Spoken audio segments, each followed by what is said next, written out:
1 and 2, we call it station A. Everything kind of paired up together. So you have a station on and then a station off. Station 1 is going to be a fast 100, like you're trying to get out in your 200. We just do one of them. We started 3 weeks ago with this last cycle that we're doing before we start resting completely. But we started with 350s, trying to get out like your 200 and 275s, and now we're down to 100. We get every 25 and we'll map that out for them and where they're falling off. And then you can map, you put it on a white or a marker board and put it up so that when they're watching the video they can say, oh, that's why I fell off, because I'm no longer grabbing the water with my hand or I'm falling apart here. I'm really trying to give them as much information as quickly as we can. So station number 2 right off that is sitting down and watching video, and they get to spend some quality time with me, and we just kind of go over what we're seeing and we try to get from different angles and stuff like that. Now we don't have 4 different cameras going on at once, but we're trying to give them as much feedback as possible. This morning, but look how far Todd leans back in comparison to you. Yeah. You just got to get that spine lock. You're 6'5" and you look like you're 5'2". Stations 3 and 4, which we call B, again are paired up. And what we're looking for there is we're doing some kicking with shoes on, and then trying to move that right in and taking the shoes off and having them put the shoes on their hands just so they have them with them. They're going to go 675s, really just trying to work big power and trying to get their legs moving, and then taking them off and working foot speed and trying to keep that driving. We did a lot of kicking in the fall, and now we're just trying to get that developed into our stroke and into our swimming. Station 4 will be with fins on, and they'll have hand weights. And again, just trying to make sure our legs are the driving force behind what we're doing. I think we've seen with Frank Bush in Arizona, all the stuff they're doing with their legs. It's been fantastic for us and for swimming in general. But just trying to get our swimmers to develop that need to have the kick the whole way through their races.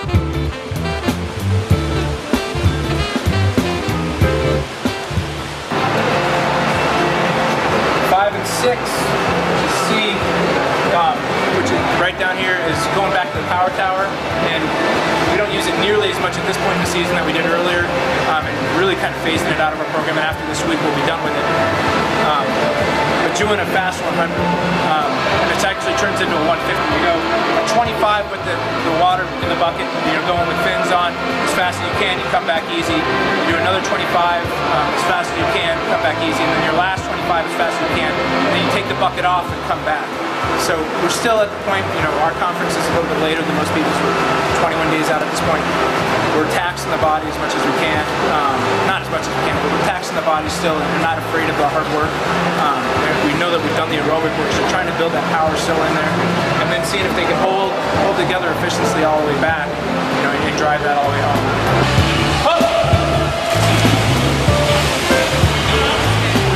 Another station, we've tied a band and kind of double looped it.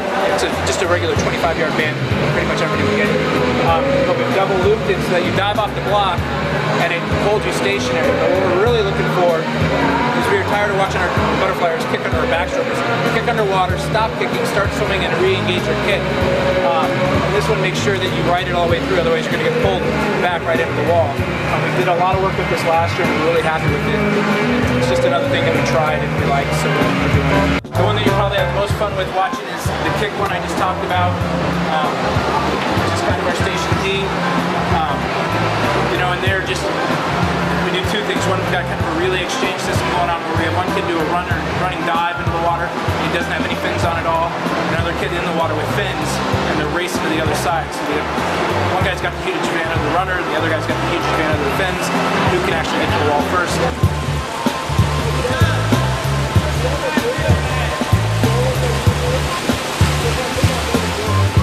Kicking with mesh bags over their head, that's the one that grabbed my attention. You'll see it today. It got to the point where just doing a dive 25 underwater wasn't challenging anymore.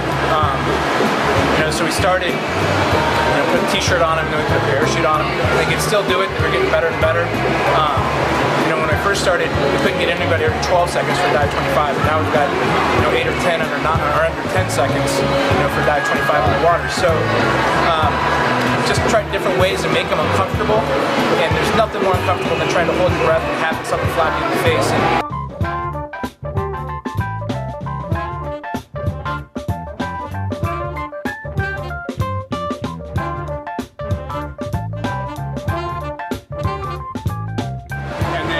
Last station, which is E, so 9 and 10.